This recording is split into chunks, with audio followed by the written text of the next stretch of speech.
Pemirsa, polusi udara di DKI Jakarta ini juga masih meresahkan warga, apalagi juga bisa berdampak terhadap kaum sensitif, yakni lansia dan juga anak-anak dan juga balita. Dan kabarnya KLHK ini mengindikasikan ada 32 perusahaan yang berkontribusi cukup besar untuk memberikan polusi udara di wilayah Jabodetabek.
Nah, untuk membahas hal ini sudah bergabung nih tengah-tengah kita di studio kita, alhamdulillah ada Pak Rasio Ridosani. Beliau ini adalah Dirjen Penegakan Hukum Lingkungan Hidup dan Kehutanan Kementerian LHK. Selamat pagi, Pak Roy. Kami menyapa Anda. Selamat pagi Mas Arief. Sehat Pak Roy? Mbak Rati, selamat sehat. Alhamdulillah sehat walafiat. Pak Roy juga pakai apa namanya?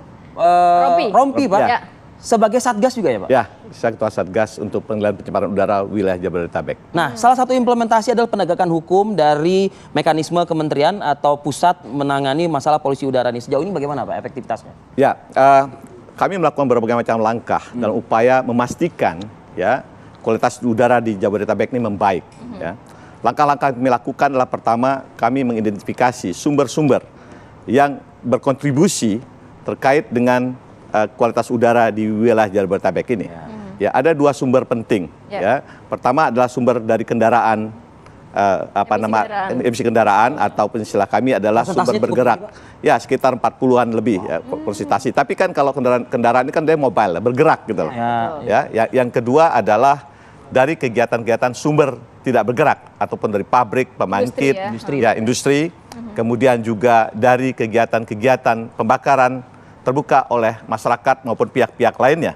Jadi ini adalah sumber-sumber yang terus kami identifikasi, setiap hari kami identifikasi ini, karena kami mempunyai satu sistem ya pemantauan kualitas udara. Di Jakarta ini, Jabodetabek ini ada 16 sistem ataupun alat pemantau kualitas udara. Ya, kami memiliki di wilayah Jabodetabek ya, tersebar di Jakarta, Depok, Tangerang, Bekasi, ya, Bogor. Jadi kita memiliki sistem tersebut. Itu kondisinya menunjukkan alert Pak semuanya atau seperti apa? Ya, saya jelaskan ya untuk pemahaman publik bahwa untuk memudahkan publik memahami kondisi kualitas udara ya yang ada di kota-kota besar di Indonesia ini, ya khususnya termasuk di wilayah Jabodetabek ini, kami mempunyai namanya indeks standar pencemaran udara ataupun PSI ya, Pollution Standard Index, di mana dibagi 5.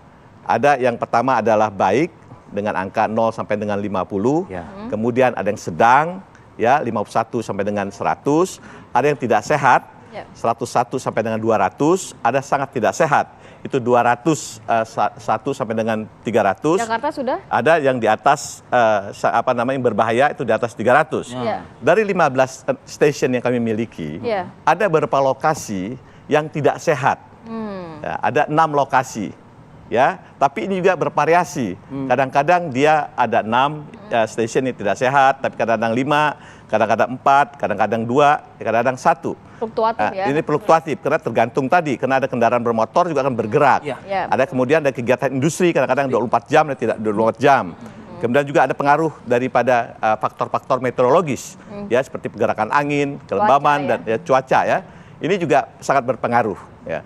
Dari data-data tersebut, kami mencoba ya melihat satu persatu ya di setiap stasiun-stasiun bermasalah ini ada apa saja yang berkontribusi terkait dengan peningkatan kualitas udara ini, apa penurunan kualitas udara ini. Jadi saya jelaskan tadi ya, dari 15 itu ada 6 yang tidak sehat.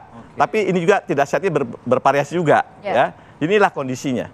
Belum tidak pernah ada kualitas udara di Jakarta ini yang sangat tidak sehat ataupun berbahaya. Tapi tidak sehat itu jelas ada. Ada. Tapi kan pada beberapa stasiun dan tidak sehat itu adalah pada saat yang pada range di bawah 150 indeksnya. Artinya tidak sehat bagi yang sensitif. Nah, benarkah Pak kalau dikategorikan tidak sehat itu efeknya memang dari yang sebagaimana tadi disampaikan oleh rekan saya Rati, kelompok sensitif. Ada, iya. Ya, itu kan memang data kami melihat memang ada berpengaruh bagi kelompok-kelompok sensitif ya terkait dengan kualitas udara yang ada untuk lokasi-lokasi tertentu ya.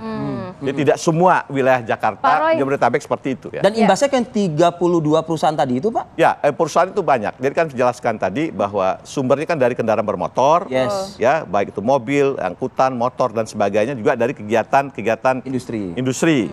Ya, termasuk pembangkit listrik, ya, yang menggunakan batu bara ataupun kegiatan-kegiatan pembakaran logam, semen maupun industri lainnya. Ya, ini kami lakukan identifikasi. Data kami menunjukkan di sekitar wilayah Jabodetabek ini, ya, ada sekitar 500-an ya, kegiatan yang ada. Ya, cukup banyak ya Pak ya? Ya, kan banyak sekali. Wilayah Jabodetabek kan cukup luas. Banyak sekali kan industri-industri ada di wilayah Jabodetabek ini. Sekarang kami identifikasi satu persatu dan kami sudah melakukan pengawasan. Ya, secara langsung karena kami Satgas itu menerjunkan tim ya untuk melakukan pengawasan. Itu kurang lebih kami menugaskan 100 pengawas dan juga pengendali dampak lingkungan didukung juga oleh tim-tim lainnya. Hasilnya ya, Pak?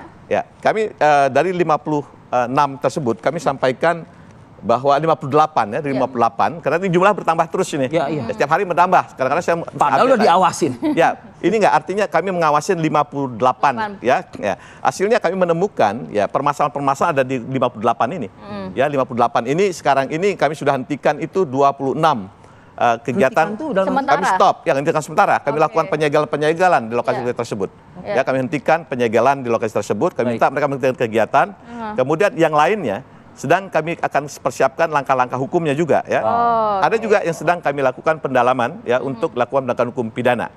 Ya, ini bisa arah ke pidana? Ya, untuk industri-industri kami lakukan penegakan hukum pidana dan perdata juga, gugatan perdata. Oke, Pak, kita elaborasi masalah perdata pidana ini di segmen berikutnya ya, Pak ya. Siap, terima kasih. Kita akan kembali saat lagi.